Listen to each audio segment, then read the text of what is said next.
Hola, doy gracias a nuestro Señor por estar nuevamente juntas y poder aprender sus principios y vivir una vida que le agrade. Hoy meditaremos en el pasaje de Nehemías capítulo 9 del verso 1 al 6. La lectura de la palabra del Señor y la obra del Espíritu Santo convenciendo al pueblo de pecado, juicio y justicia condujo a las personas a la necesidad de clamar al Señor y convocar a un ayuno congregacional, y mostraron externamente lo que había pasado internamente en el corazón.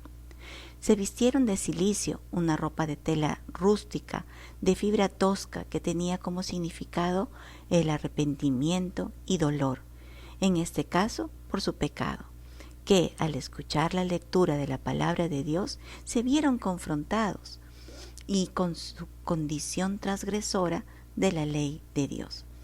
También dice el texto que se echaron tierra sobre sí. Lo más probable es que se pusieron ceniza sobre su cabeza.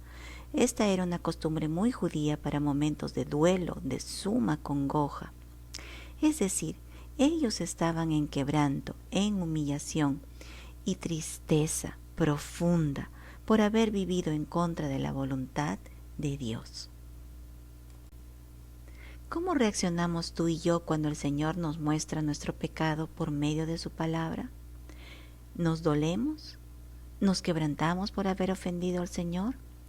¿Entendemos realmente qué es el pecado a los ojos de Dios? El pecado es todo aquello que hacemos o lo que dejamos de hacer, lo que decimos o lo que pensamos sin considerar lo que dice Dios en su palabra al respecto. Incluso hacer algo que Dios no nos dijo que hagamos también es pecado. Por ejemplo, en el texto de Jeremías 23:21 nos muestra que el Señor le dijo al profeta: no envié yo a aquellos profetas, pero ellos corrían. Yo no les hablé, mas ellos profetizaban.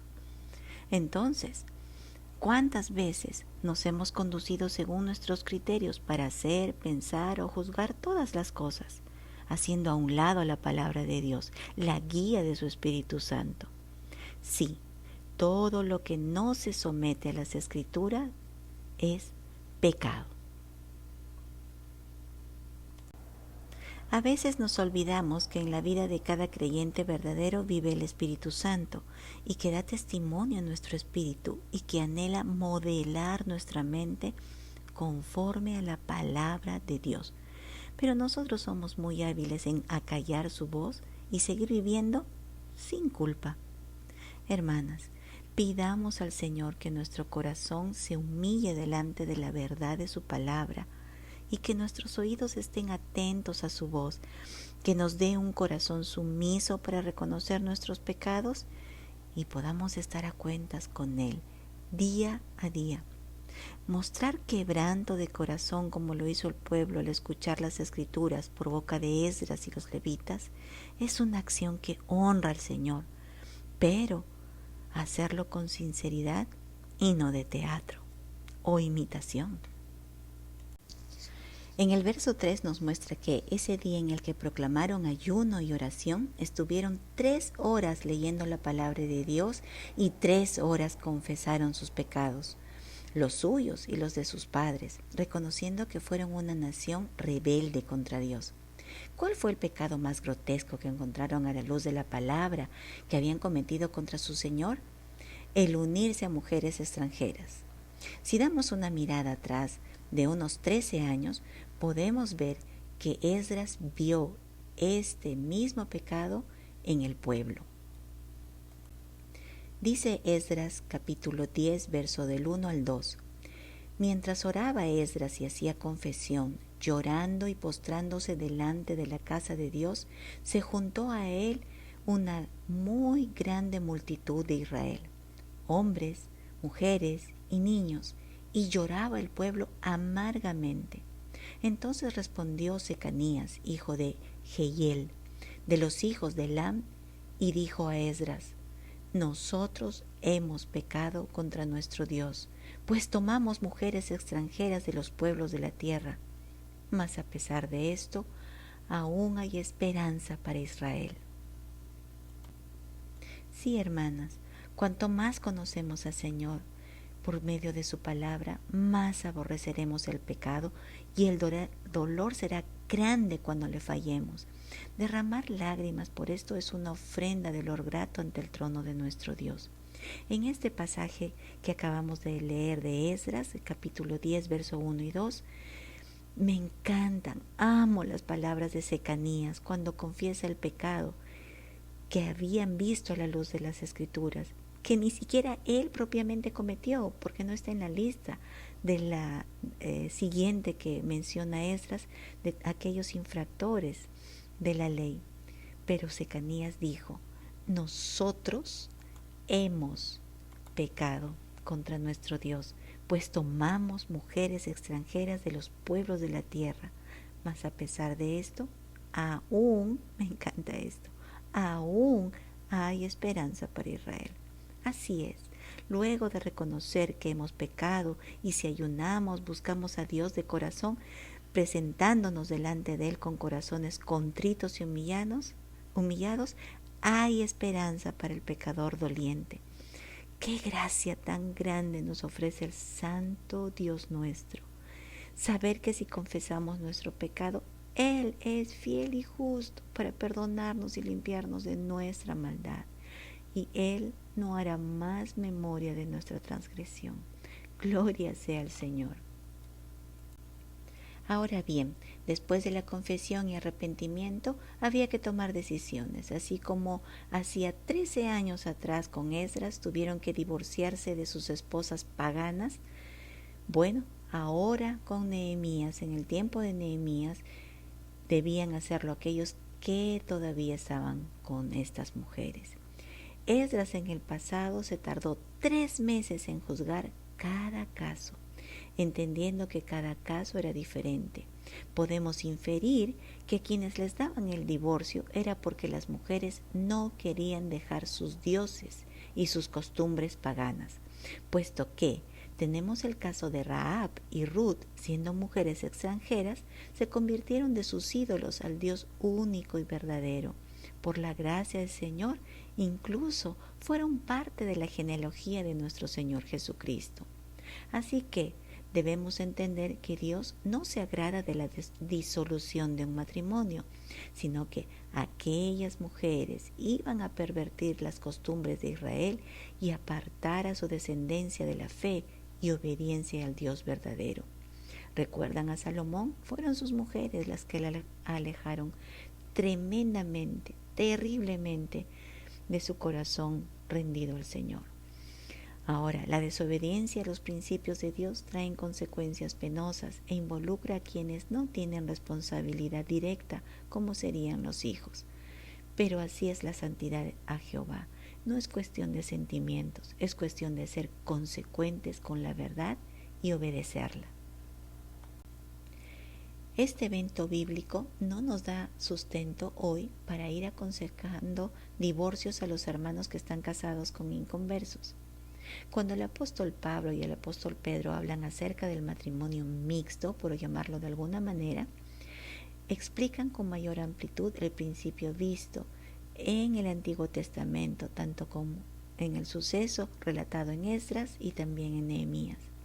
Y es la tarea del creyente de compartir el Evangelio con el no creyente y darle un buen testimonio de cambio de vida, por si el Señor le otorga salvación. Esto no es un permiso para que los jóvenes se casen con inconversos y digan luego, ya, después se convertirán al Señor, porque eso es desobediencia flagrante.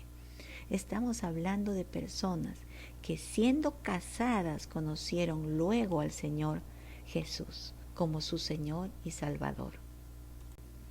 Dice en el verso 4 que se levantaron levitas y clamaron en voz alta a Jehová su Dios y exhortaron al pueblo a levantarse y bendecir y adorar a Dios.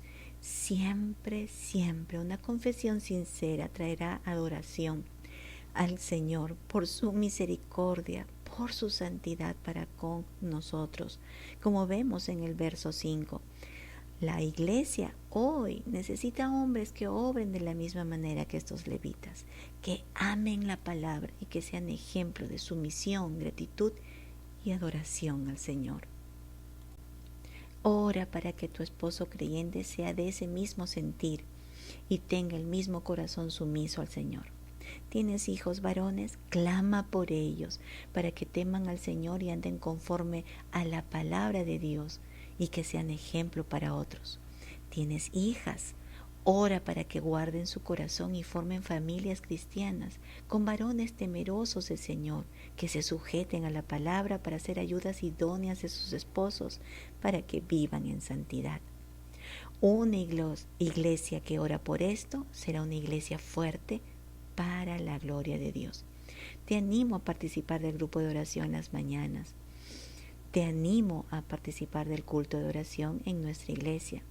Como dice mi esposo, eso es el pulmón de la iglesia de Cristo.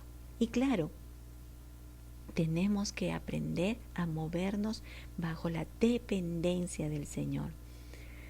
En el verso 6 es el encabezado de lo que algunos llaman la oración más larga de la Biblia.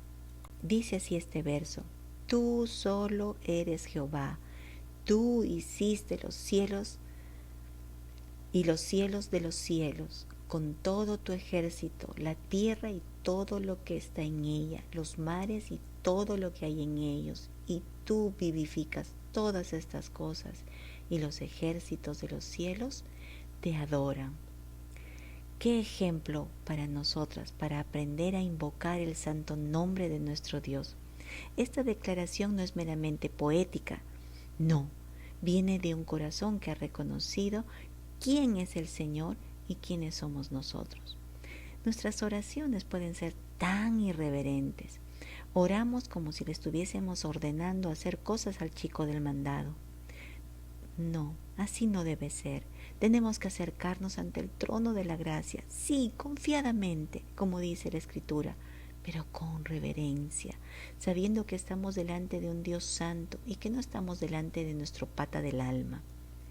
Es tu Padre Celestial, pero no es tu amigote. Por eso la sociedad quiere desdibujar el concepto de paternidad, esa relación de respeto de los hijos hacia su padre. Quieren ponerlos a la misma altura para romper el principio de sujeción y honra, para que nuestro trato con el Señor también sea distorsionado.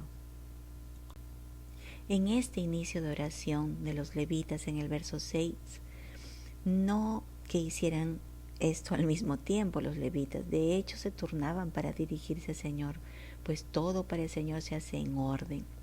Estos levitas engrandecían el nombre del Señor, proclamando su total dominio sobre su creación. Todo es de Él, fue creado por Él y para Él, y Él las vivifica, es decir, las sostiene, porque Él sustenta su obra, y los ángeles del cielo lo adoran. Muchas veces me he preguntado, ¿cómo nos ven los ángeles cuando oramos, cuando alabamos al Señor, cuando le servimos? Algunas veces he pensado que se indignan por vernos tan laxos en considerar quién es el santo ser a quien nos dirigimos.